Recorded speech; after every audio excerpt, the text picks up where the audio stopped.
Se você gosta de afiação, com certeza já parou para se perguntar: eu preciso de mais uma pedra? Ou eu preciso dessa faca mesmo? Então o tema é: pedra de afiar virou fetiche?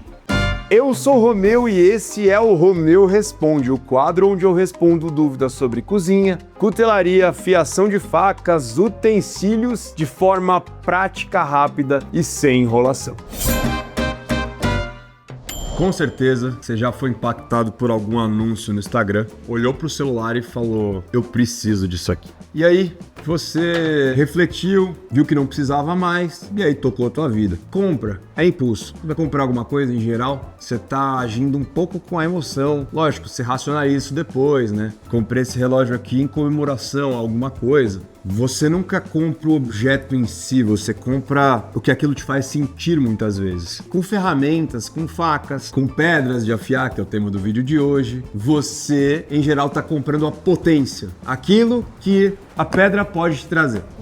Só que o que acontece? A gente recebe informação demais, ofertas demais e às vezes toma decisões, às vezes comprar mais do que precisa. Apesar de eu estar à frente de um serviço de afiação de facas, do maior serviço do Brasil, da maior loja do Brasil, do maior canal do Brasil sobre afiação, parece que eu sou muito... tô me achando aqui, mas não, tudo isso é verdade. E do melhor livro de afiação do país, que é o Afiado, tá um livro físico, que o link tá no primeiro comentário. Eu quero discutir com você se você realmente precisa comprar mais uma pedra ou não. E aí de quantas pedras você precisa, se o teu kit tá suficiente, se dá para viver assim, ó, com uma pedra. E aí eu vou defender algumas teses aqui. O que eu defendo como filosofia e a partir disso a gente tira algumas conclusões. A primeira filosofia é: aprenda e depois compre. Então, se você não sabe afiar, 10 pedras não vão te servir. Se você sabe afiar com uma pedra, você está confortável usando essa uma pedra, e a pedra que eu recomendo é código 404 no nosso site, a pedra laranja, o link também está na descrição, mas essa é a uma pedra que eu recomendo para você começar, e aí muitas vezes para você começar e terminar a afiação é ela, com estrope de couro e as duas pastas. É isso que eu recomendo, e uma rolha de vinho para remover a rebarba, que eu já ensinei aqui no canal e ensino no meu livro, O Afiado. Você, com essa pedra, se você souber, se você usar para treinar, se você afiar 10, 20, 30 facas com ela, você conseguir um resultado satisfatório e bom com ela, tipo nota 7, você sim tá pronto para comprar uma próxima pedra. E aí, qual que é a próxima pedra? E aí, o questionamento é, tipo, isso virou fetiche? Não. Essa pedra aqui tem grão 400. Imagina que o asfalto tem grão 80, o azulejo tem grão 2000. E aí, isso aqui está no meio do caminho. No meio do caminho. Se você for uma pessoa comum, com facas comuns, esta é a melhor pedra, melhor custo-benefício e sem querer ser vendedor, sem querer empurrar nada. Mas aí você já vai ter acertado, já vai ter errado, já vai ter dado uma olhada em estação de afiação ou um suporte para você colocar a pedra. Porque isso é mais importante que a pedra, porque se não tiver lugar para colocar, ela vai ficar sambando na bancada. E aí não vai ser legal.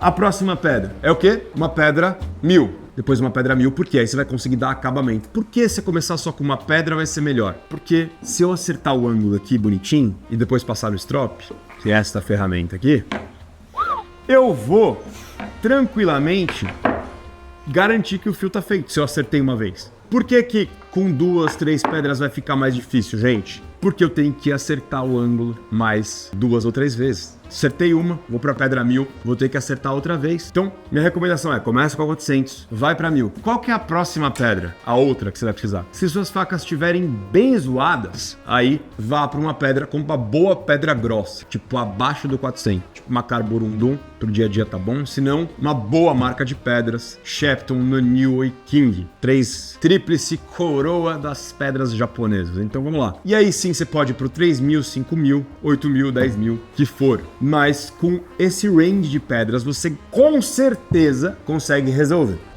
Existe também aquela pessoa que é extremamente cuidadosa com as facas, que vai usar mais a pedra do que deveria. E aí para essa pessoa eu recomendo comprar uma boa pedra 1000. Mas pro dia a dia, para a maioria das pessoas que eu ensino aqui, para a maioria das pessoas que eu conheço, essa pedra, exatamente essa pedra, a pedra laranja aqui do Rei da Cutelaria, é a melhor pedra. Por quê? Tecnicamente, alta densidade. Aqui tem muito grão e pouco ar, enquanto em algumas fábricas de pedra tem muito ar e pouco grão, o que de fato pode ser um problema para você. Então, gente, dá para concluir que pedra de afiar pode ou não ser um fetiche. E eu entendo que se for um fetiche pra você, apesar da palavra forte, mas se for um desejo, eu sou completamente a favor de você ter todas as pedras. Eu tenho cliente que compra todas as pedras de uma série. Faça isso, que é muito legal, porque tua carreira de afiador vai ser muito bacana. Você vai conseguir chegar em resultados que a maioria das pessoas nunca vai chegar aqui. Por exemplo, só eu cheguei, que testei aqui dezenas e dezenas de pedras, que fui pro Japão, visitei escritórios e fábricas justamente atrás disso. Lembrando que pode ser um baita hobby, pode ser um baita fetiche aí, mas se você quer resolver o problema de forma prática. Pedra laranja, strop, depois um dia uma pedra 1000, uma pedra mais grossa e uma pedra 3000 quando você quiser. Lembrando que você só vai usar essas pedras mais finas se o aço da sua faca merecer. E se você quiser entender mais sobre aço, principalmente sobre metalurgia japonesa, alemã e nacional, lembrando, comprar o meu livro Afiado, link da Amazon tá na descrição. Se você gostou do vídeo, lembra de se inscrever no canal, curtir, comentar, compartilhar esse vídeo. É isso, tamo junto, é só o começo. Fiquem com Deus.